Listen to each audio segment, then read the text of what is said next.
Stay with us as we stay with President Donald Trump, who says he will not extend the July 9 deadline for higher tariffs on countries he claims are ripping off the United States, renewing threats against Japan and other key trading partners. Here is what Trump said. No, I'm not thinking about the pause. I'll be writing letters to a lot of countries, and I think you're just starting to understand the. Well, Trump also said he's not thinking about the pause and plans to send letters notifying countries of new tariff rates, possibly as high as 35% for Japan, far above the 10% paused in April. Trump lashed out at Japan for blocking US rice imports and maintaining a huge auto trade imbalance. They're spoiled, he said, adding he doubts a deal can be reached. Let's listen into those comments. We've dealt with Japan. I'm not sure if we're going to make a deal. I doubt it with Japan. They're very tough. You have to understand they're very spoiled. I love Japan. I really like the new Prime Minister. Abe was one of my closest friends. As you know, the new Prime Minister is great. He's a very strong guy. But they and others are so spoiled from having ripped us off for 30, 40 years that it's really hard for them to make a deal. You know, it's very hard. But he struck a more hopeful tone on India, saying a deal could soon come if India agrees to lower barriers for American goods. Trump said right now India doesn't accept anybody in. If they do, we'll make a deal with far less tariffs. Let's listen to that comment. I think we're going to have a deal with India, possibly, and that's going to be a different kind of a deal. It's going to be a deal where we're able to go in and compete.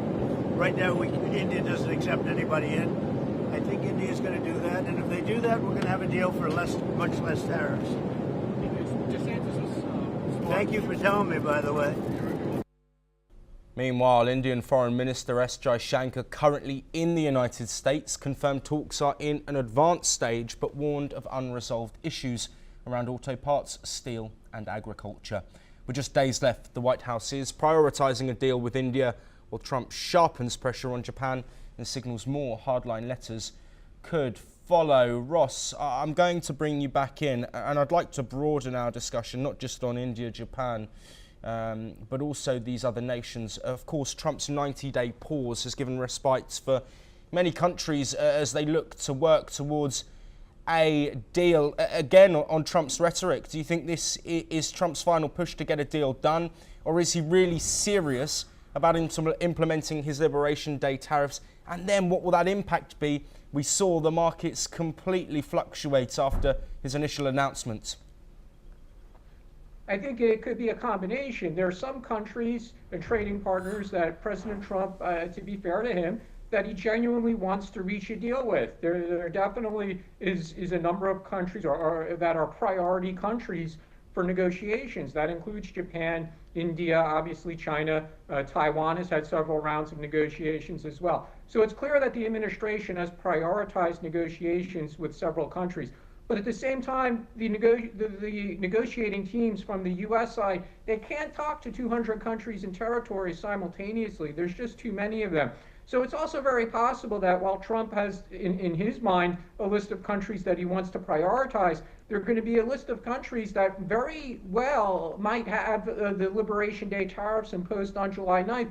And those countries are just, for a variety of reasons, are just not a priority for President Trump. The trade volumes might be small. President Trump might lack a strong personal relationship with the leaders of those countries. Could be other factors. But I think we're going to see some deals. We might see a pause on tariff implementation with countries that are engaged in negotiations. And then there could be a large number of countries that are going to face higher tariffs on July 9th. And they'll just have to stand in line for a negotiation. It's not going to happen quickly.